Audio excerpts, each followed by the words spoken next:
Hi, Scott. How are you today? Hey, Sam, good day. Today is the recording of episode 12. Welcome, everybody, to another recording of Old Men Running. Sam and I are going to just chat a little bit about some of the things that are on top of mind to keep you safe, to keep you motivated, and to keep you going. But before we do that, I wanted to just ask Sam how's it going? I understand you did a race this weekend. Do you want to recap on the race that you did? Oh, yes, I did the double bridge. It was a 15K in Pensacola, Florida. They said it was one of the premier 15Ks in the United States. We had a lot of people from across the country join up, massive elevation. And yeah, I did pretty well. Yeah, yeah, you had a real nice day. I saw a picture of you at the bell. Yes, I Yeah, did get a PR. yeah, so that's fantastic. I'm still dreaming about ringing that bell. I have not hit a.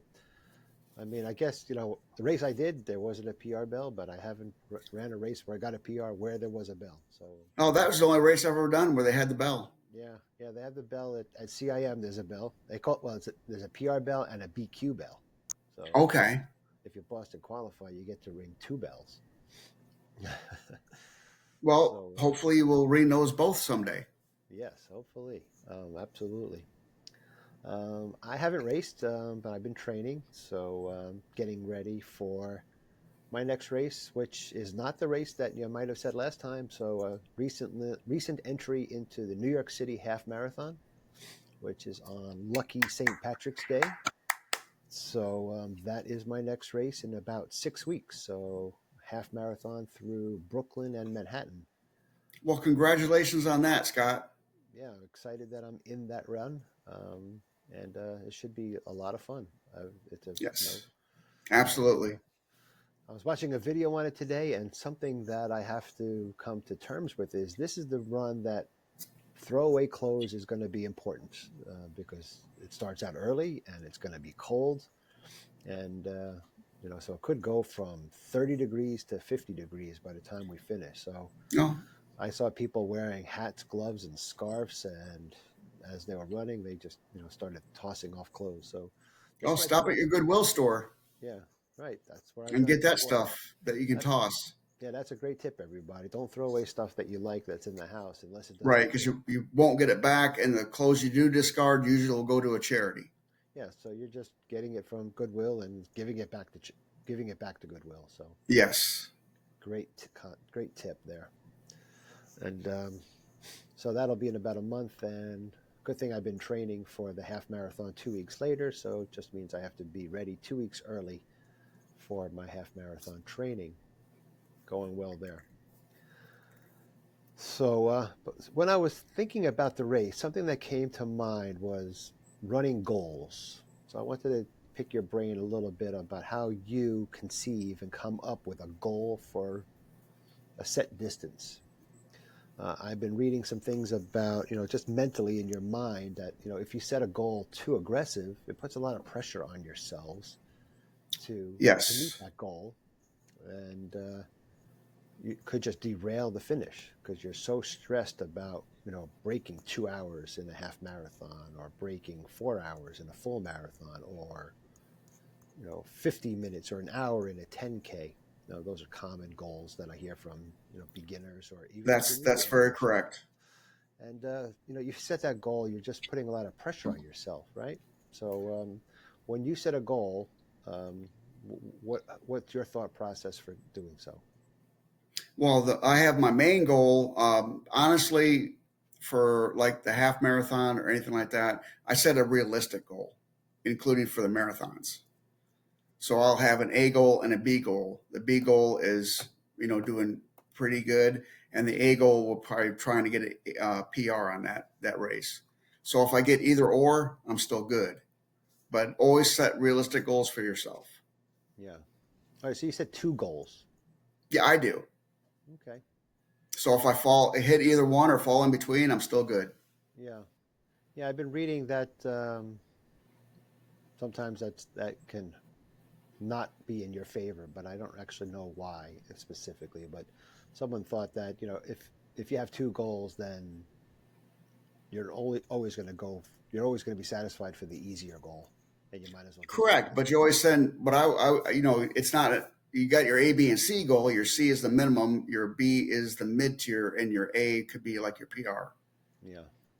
So that you'll elevate that B goal higher than your C goal. That's what I do.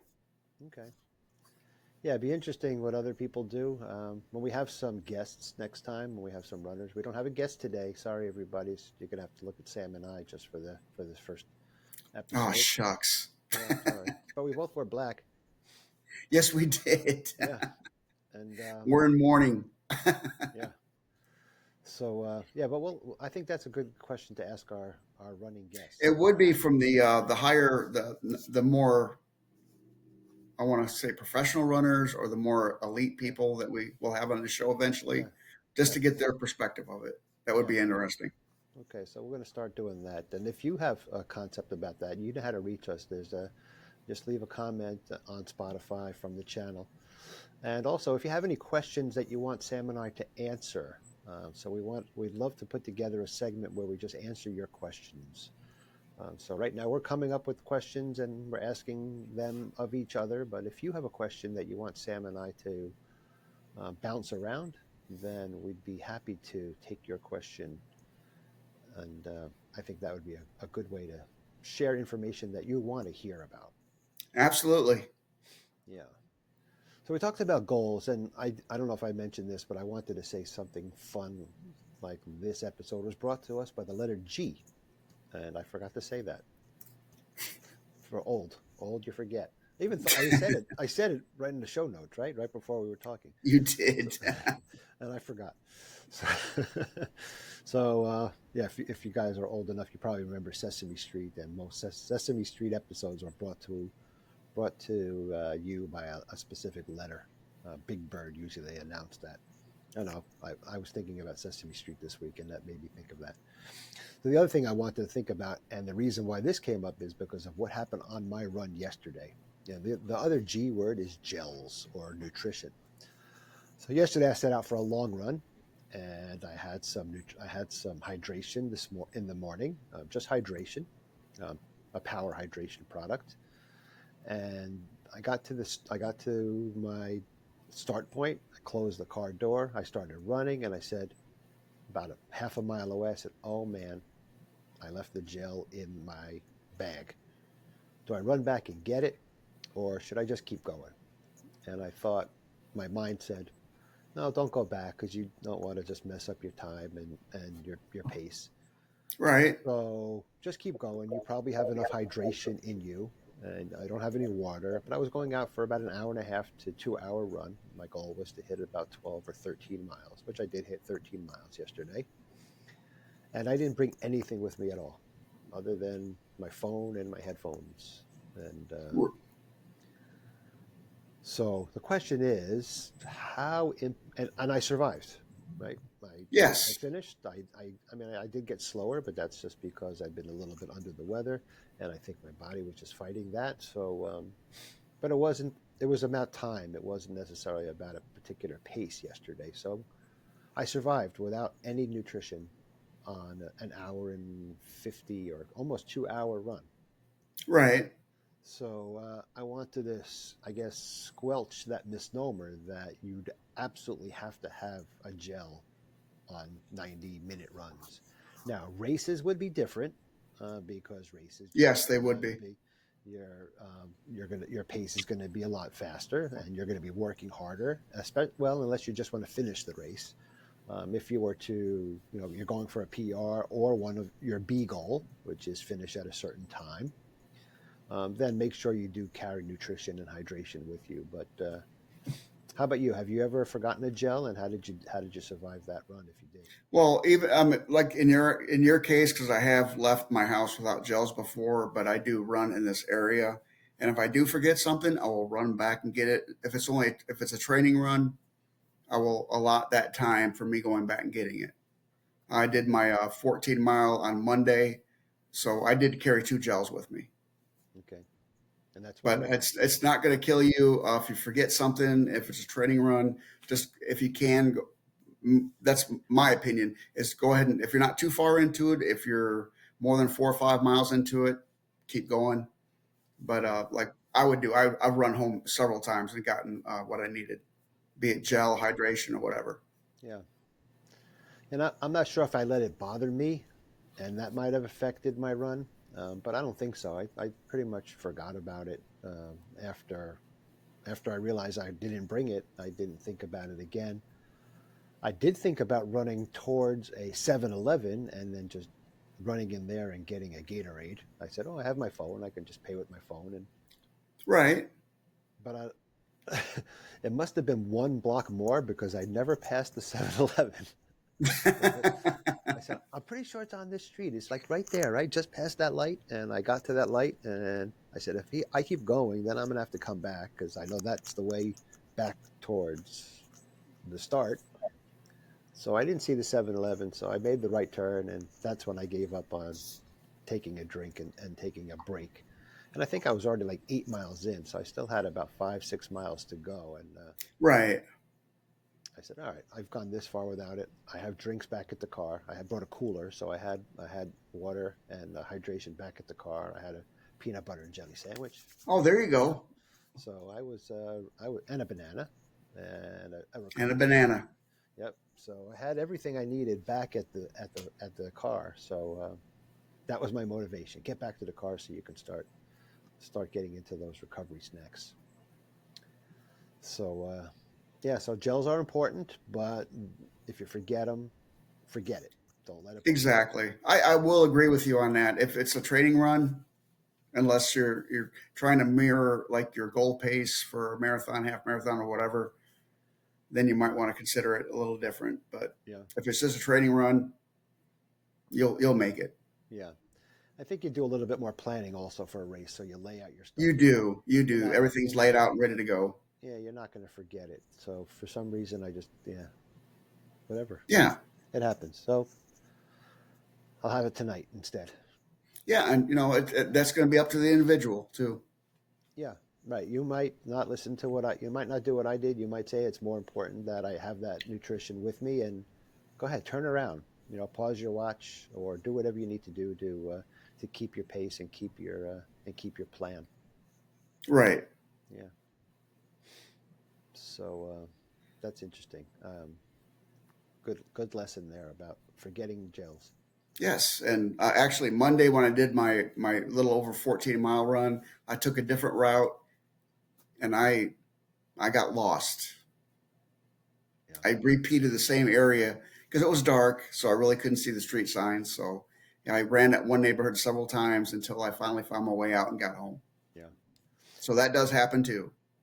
Yeah. Isn't it amazing that you still run where you live, but you can still get Yes. lost. I just So took a little bit variation of a route, and guess what? yeah. All the side streets, I was like, where the hell am I?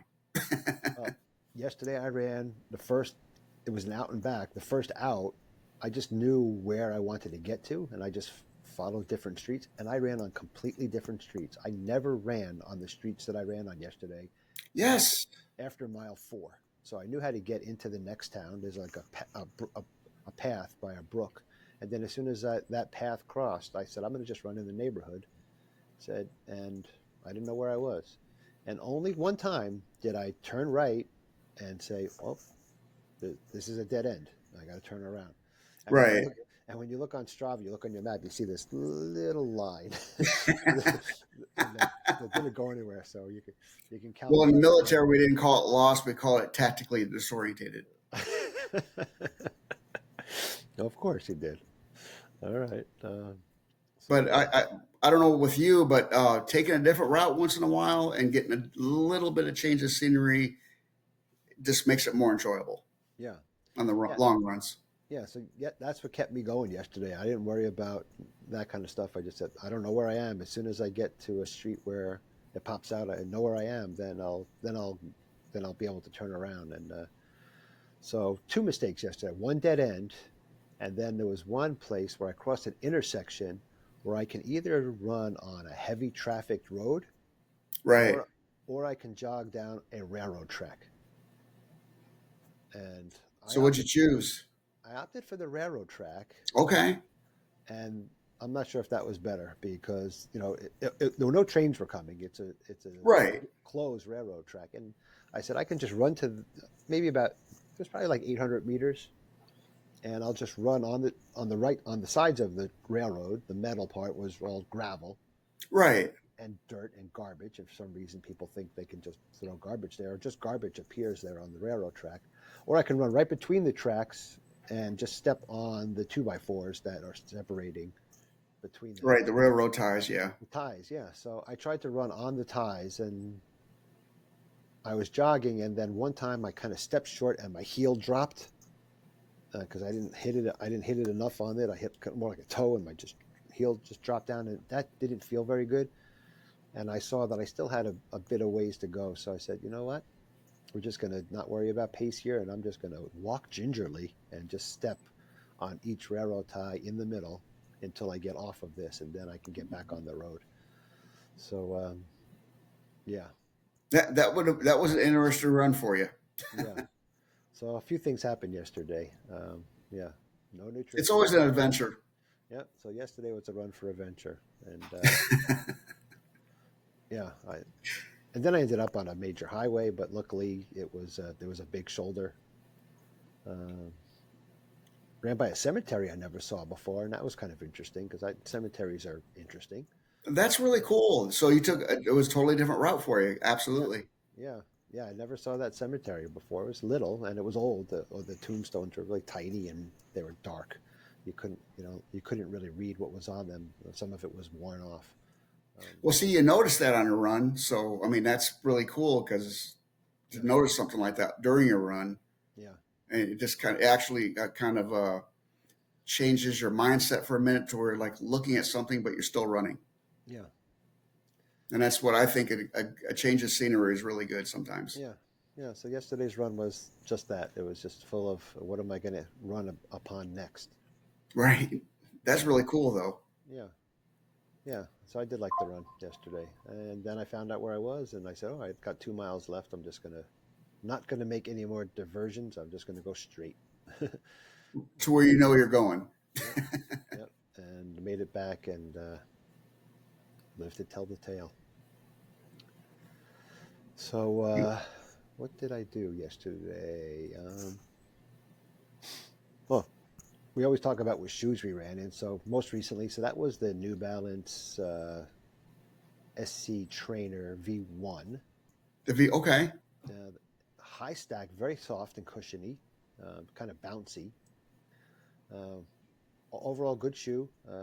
Comfortable for most of the time. I don't have any rubbing in that shoe, and I did not put an insole in it. I did not. I love Superfeet insoles for comfort, but I did. I just went with the stock insole, and it was fine. How about you? What did you run your 15K in on? Actually, this morning I ran my. Actually, I did the 14 miles in a race shoe, and actually an older pair of the Vaporfly threes. This morning, last night I just got the New Balance V4s, the new ones. Oh, I the ran Super them Comp this V4. morning. Yep. Yes, I ran the V4s this morning. They they are an excellent shoe. Awesome. I'm glad you like them. Yeah, I've heard good reviews about that shoe. I saw Yes, pictures they're earlier too. extremely comfortable, super responsive. Yeah, it's got carbon in there too, right? So it's Yes, considered it's a got a light carbon shoe. plate in it, and I really enjoy them. Is it lighter than the Vaporfly or heavier? No, it's a little bit heavier than the Vaporfly threes that I use, so I think that'll be a good like a tempo runner, race trainer shoe. Okay, good. And I just enjoy the high stack on it and the comfort of it. Yeah, it's a beast, right? You're pretty small Yes, in that thing. Yeah. it is super comfortable though. Fit true to size for you too, as well. Yes, true to size. Okay. So there's a ringing endorsement for the new Supercomp V2 or V4. I'm sorry. V4s, yep. Yep. And those are available. Where did you get those at? Running Warehouse. Actually, I got them from Running Warehouse. Okay. Yeah. Yeah. We don't have them in our store yet. Yeah, a lot of places are sold out of them, Okay. but So Running Warehouse had them, and I do get my shoes from Running Warehouse occasionally. okay. Yeah. So yesterday's shoe, the shoe that I ran yesterday, I'm pretty sure I acquired from Running Warehouse. But I will make a special call out to the shoe that I'm running in tonight. So shoe of the week for me is going to be this one called the Salomon Aero Glide 2. And what's the manufacturer of that? Solomon. Solomon. Okay. Yep. So this is a Solomon shoe. That's got a beautiful stack on it too. This is This is a big one. It's not as much as the Nova Blast, and it's not as soft as the Nova Blast. It's a 10 mil drop. It's got a nice outsole that's going to be very grippy. A little bit of a channel there for to help the foot move through. Upper is soft, somewhat soft, maybe rigid, but soft in areas. Heel is padded. Tongue is lightly padded. I really like the laces. Yeah, I do too. I think the laces are really great. As a matter of fact, if this shoe doesn't work out, I'm going to pull these laces and put them in something else. Now, have you run in those before? I only walked around with them in the gym, but I never Uh-huh. actually ran in them. So today they're going out for their inaugural run. I did install the Superfeet insoles in there. So Solomon is now available from Fleet Feet. This is the Aero Glide 2, which is their Max Stack Daily Trainer. There's another shoe called the Aero Blaze, which is more minimal. And that's the two shoe. Those are the two shoes that are available from Fleet Feet as of now. I'll do a report back on these, but this will be the inaugural run tonight in these. Yes. Next time we have our podcast, I want to hear the feedback you got on it as far as running. Yeah, so nice colorway. I think I'm digging the white, purple, and a little bit of black. The lacing section looks pretty good. They call it SensaFit, so the way it's going to tie down looks like it's going to have a good, nice lockdown. And we'll see how it goes. That's nice. It's a little bit. Yeah, I'm snappy. looking forward to hearing about it too. Yeah, it doesn't twist too much. I would say it's not too loosey. Now, those are not plated at all. They're just Nope. like Nope. the Yep. super foam. Yep. Just a lot of foam. Price Okay. point on these is like $140. So there's the same price as most daily trainers. Okay. Yep. That's good to know. Yep. Not much heavier than any of my other shoes. Probably right around average for my size. So Well, I always prefer training in a little heavier shoe than my race day shoe. yeah. Right. Because then your race day, you feel like you've got nothing. Yes, it's like just putting on socks and running in socks when you're with myself with the Nike Zoom 5s.